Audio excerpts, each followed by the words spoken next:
Kakarot and Vegeta have faced off against Frieza, with Kakarot turning into a Super Saiyan, putting an end to Frieza's reign. But after their victory, Cooler has showed up, and he kills Vegeta, and now he's after Kakarot. But Kakarot is able to get away on his ship, going somewhere. So, what do you think is gonna happen? Find out in this part 5 of What If Cooler Raised Kakarot. Kakarot's ship is flying out in deep space, and Kakarot's not sure where he's going. He was actually kind of panicked and he punched in random coordinates when he was leaving. Everything was happening so fast, that was the only thing he could really do. He didn't want to die there, especially not to Cooler's hands. He really wishes that he had enough strength to turn Super Saiyan and kill that bastard. But the more Kakarot thinks about it, the more he thinks that, even as a Super Saiyan, he probably still couldn't beat Cooler. He does remember that Cooler would sometimes go off to train somewhere, because even though that he and Frieza were brothers, Frieza was more of a mutant than Cooler was, so he was born pretty strong. But Cooler, he had to work for his strength. But the weird thing is, every time Cooler came back from his training, it seemed like he didn't get that much stronger at all, which made Kakarot think that Cooler had more power than he let on. And Cooler didn't even seem that worried that Kakarot has Super Saiyan. But as soon as Vegeta mentioned about getting it too, that's what worried Cooler, and that's why he had to kill Vegeta. But this is all just theories to Kakarot. He has no confirmation that Cooler actually is stronger. It's just things that ran through his head. But he can't focus too much as he's barely even staying conscious. The fight with Frieza and turning Super Saiyan took a lot out of him, as Kakarot goes inside the healing pod to heal up and recover, and he hopes that the planet he lands on is off of Cooler's radar.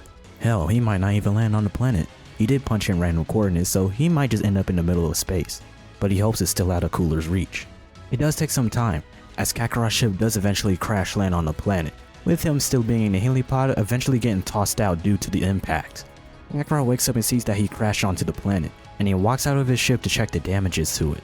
But someone else notices his ship crash, as on a small mountain, a Namekian named Manido had witnessed his ship crash, and he's horrified to feel that there's a high power on that ship. And he doesn't think that this is the heaters, as this is way too strong, even for them.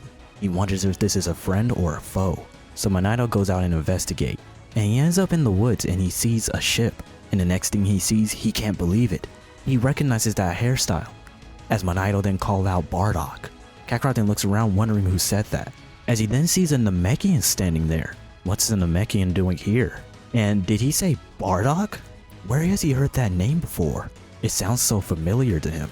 Kakarot then remembers, a long time ago when he was in the incubation chamber. He remembers some people calling out to a man named Bardock, and he had the same hairstyle as he did, and it's the same man who sent him away, telling him to survive. It's his father. Kakarot then tells Manido that he's not Bardock, but he is his son. And Manido is surprised to hear that this is Bardock's son. That means the wish he made on the Dragon Balls actually worked. Dragon Balls? Wish? What is he talking about? And how does he know his father? Manido then tells Kakarot to follow him, as he has a lot to explain to him. But Kakarot senses something, as he then dodges an energy blast. A sniper? Where? More shots is then fired at Kakarot, as he dodges each and every one of them. He then senses where it's coming from, and he dashes towards it, as he sees a man with a green outfit and green hair, as he wonders who this is. But the person doesn't answer the question as he fights Kakarot, as he'll finally get his revenge on the Saiyans. And Kakarot's confused. Revenge on the Saiyans? He doesn't even know who he is. What beef does he got with him? But he tells Kakarot to shut up, as the two of them continue their fight. And Kakarot's surprised to see that this guy's actually really strong. And he also hasn't fully recovered, since his ship crashed here and interrupted his healing. So Kakarot's not even at full power, but he's still putting up a fight. Kakarot decides to even the odds as he transforms into a Super Saiyan. He hasn't mastered the form, but at least he can somehow do it on command. But it's really difficult to maintain, especially that he's not even healed fully. But this was overkill, as he's able to slam him towards the ground, knocking him unconscious. Kakarot's still not used to how much power he gains with Super Saiyan, so he kinda overdid it. He then de-transforms back into his base, as he sees that same Namekian run towards that person that attacked him. And Kakarot's confused, as it seems like he knows him. He flies down and he asks him, does he know who this is? Manido then answers him as he tells him that this is Granola, the last surviving Cerulean. Manido then tells him that he needs to get him back to his house, because that's where he can heal Granola, as he really does have a lot to explain, to him and especially to Granola. Kakarot decides to carry Granola since he is the one that knocked him out, as they all head back to Manido's house. And once they get there, Manido tries to heal up Granola, while also telling everything he knows about Bardock, the Saiyans, the Ceruleans, and the Heaters. And Granola does end up waking up during Manido's explanation, and he tries to attack Kakarot again, but Manido stops him, as he does reveal the truth to Granola. And both Kakarot and Granola can't believe it, Granola's angry because Manido hid the truth from him, but Kakarot is just surprised. His father did all of that, and he even used the wish on the wish orbs that are actually real, just for him and Raditz to grow up and survive. This makes Kakarot think about him killing Raditz, and he asks Manido. He said that the Dragon Balls can grant a wish, right? And they bring someone back from the dead, or at least a couple people. Manido thinks that they should. They were able to grant the wish that Bardock made for them to survive, so it should be powerful enough to bring someone back from the dead. Why? Kakarot wants to bring back an associate of his that died, and his associate's companions. Kakarot knows that he can't be Cooler on his own. He's gonna need some help, and those guys will be the perfect help. And he even offers Granola the opportunity to join them, and Granola accepts, as this is one way to apologize for the fight earlier. But he also finds this way to be the best way to get stronger too. So Kakarot and Granola go on a hunt for the Dragon Balls. They already have one because Manido has it in his house, but they have to search for the second one. And they do have a difficult time at first searching for the second one, but thanks to the help of Oatmeal, he was able to detect the power coming off the Dragon Ball they have. So he used it to track down the other Dragon Ball emitting the same power, if that makes any kind of sense. So Oatmeal pretty much becomes their own personal Dragon Radar. So they were able to find the second Dragon Ball. They go back to Manido's house and grab the other one, and they summon Tarambo. And for Kakarot's wish, he decides to bring back Vegeta first. Tarambo grants his wish as Vegeta is brought back. And we're gonna make everything simpler as Vegeta has been brought back on Cereal, instead of on that random planet they were on. And Vegeta's confused as he sees that he's alive. How is that possible? He know he died. Cooler killed him. But then he turns around and sees that there's a giant dragon saying farewell as the dragon then disappears. And the two Dragon Balls are spread across planet Cereal. And Vegeta's even more confused. Was that a dragon? But then he sees Kakarot in front of him, and he asks Kakarot to explain everything. And Kakarot tells him that they used the Dragon Balls, and he used those to wish him back. Dragon Balls? Wait, he means those wish orbs that's been rumored about? They're actually real? And he used those to bring him back? And Vegeta's actually quite surprised that Kakarot would even do that. He honestly thought Kakarot wouldn't need any Saiyans below him, especially now that he's a Super Saiyan. But Kakarot tells Vegeta, if he wants to defeat Cooler, he can't do it alone. He's gonna need him and the other Saiyans. The other Saiyans? Wait, he means Raditz and Nappa? He's planning on bringing them back too? Well, yeah, might as well. They are gonna need the extra muscle and firepower. He knows that they're gonna be extremely weak when they come back, but with the training that they're gonna do, they'll catch up.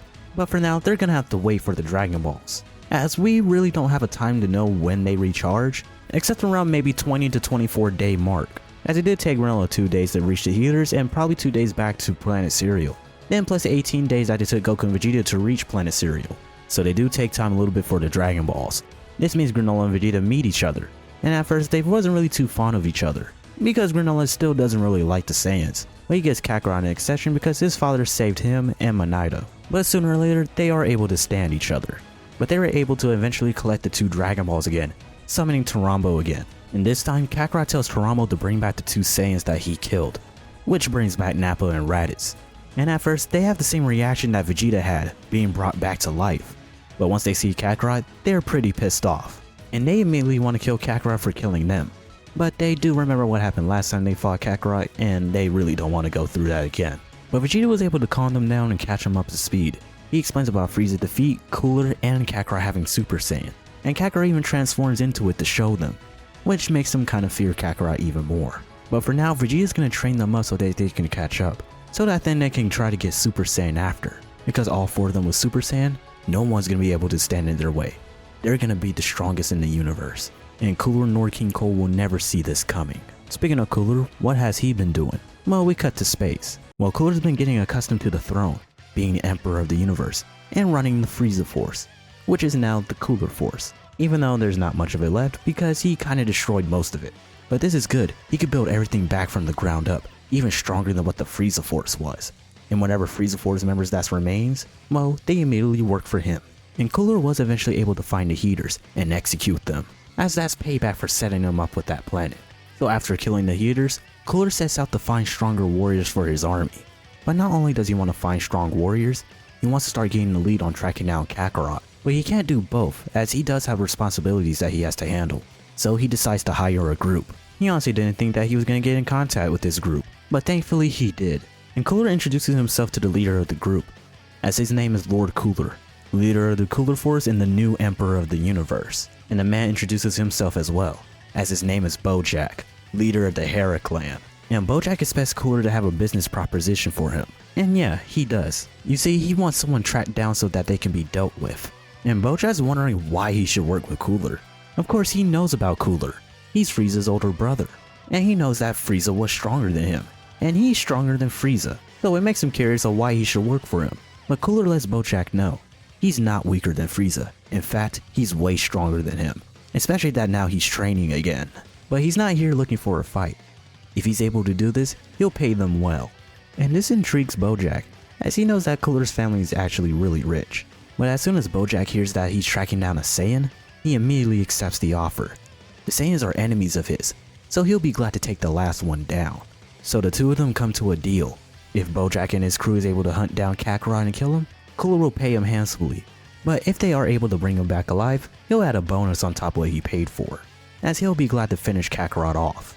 So Cooler now has the Hera clan to find Kakarot, bringing him dead or alive, and he can continue looking for stronger warriors for his army, to which his army has found something on this planet called Vampa, as they found that there's a huge power on there, and Cooler's gonna go check it out, as this is where we'll leave this part off. What you guys think of this video, and do you want to see more? If you do, leave a like on the video, and subscribe to the channel. It supports me and it supports the channel, showing me that you want to see more what ifs. I'm DBZ Anarchy, and I'll see you guys in the next video.